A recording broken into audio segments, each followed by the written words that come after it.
Well, we now move our focus to the outcomes of the East 3 Route Initiative. I caught up with Gideon Dlamini, the Minister of Commerce, Industry and Trade in Swaziland, to find out how this particular nation hopes to benefit from the East 3 Route objectives. Let's take a look.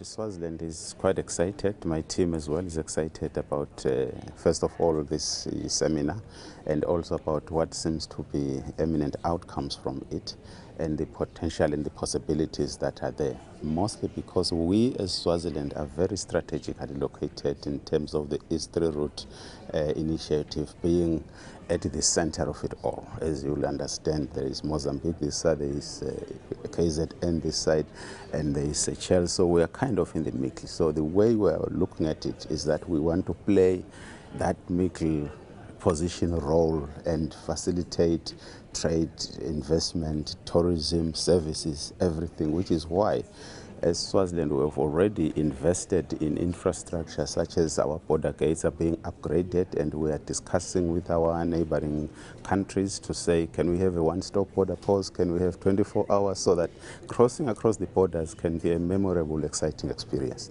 And as well, we are upgrading our roads so that travel along the roads in that corridor is a wonderful experience. We have recently completed a new international airport along the corridor of the East 3 Route. Again, we want to make travel by air or by road or by rail a memorable experience, which is why we are excited that we are here in Seychelles today, because going to Seychelles you need air. So we were just talking here and we're looking at all the opportunities. Actually, we might be signing agreements soon. I was talking to the civil aviation guys from both sides. I think they have almost married. So that's a great opportunity, and also in other areas of trade. And we have also, away from the international airport, we're developing an ICC International Convention Center, which I'm sure you saw from the presentation, so that, and again, the road infrastructure from the airport to the ICC will be a first-world road, so that people can experience and enjoy the travel even by road, and actually even around the airport. Because of this corridor of the East 3 Route, we're developing an airport city, so that we can also have everything under one place, the airport.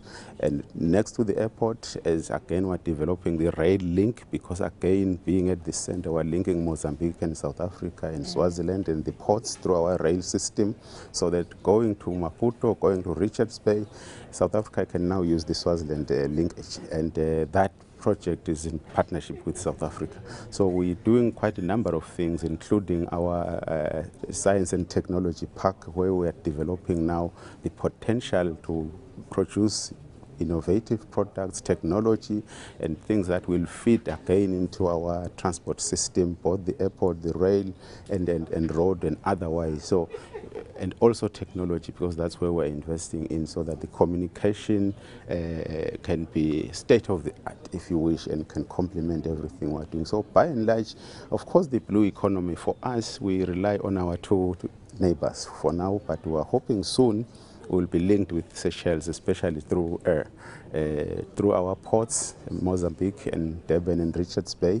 We are currently using those ports for our imports and exports. So because we want to see ourselves as one integrated economy, so that a benefit to KZN or to Mozambique is also a benefit to us. A benefit to Seychelles is a benefit to us. For example, you'll appreciate that Seychelles is tourism intensive. And they are very successful at that. As you saw, their growth rate and their per capita income, I was looking at it, wow, I said, that is wonderful, and I congratulate the government of Seychelles for that. And so for us, linking that opportunity with our own tourism industry is a very important thing, not just in terms of people, but in terms of the products that we produce. I'm now thinking about our men and women who are producing handcrafts, which are very much resembling our culture and the African spirit, so that I'm looking at a future actually where we can have stores and shops here where we are selling handcrafts from Swaziland and from KZN, because there are so many internationals coming to Seychelles, and I don't think Seychelles alone can actually absorb their appetite to buy African. So in that respect, in many ways, I think that the opportunities are huge. But by and large, let me end there and find out if I'm still on the right track. But otherwise, it's been a wonderful experience, and I'm looking forward to some of the conclusions that we spoke about. But one thing which I also referred to during the panel discussions is the whole issue of creating a sustainable sub-regional East-3 route institutional framework, so that we can have an office, for example, that will coordinate all these initiatives. For example, they can be rapporting all the work that we have been doing here and facilitate the action plan, so that it's action rather than talk. I know we've been talking for almost 5 years now, since 2011, and now it's time for action.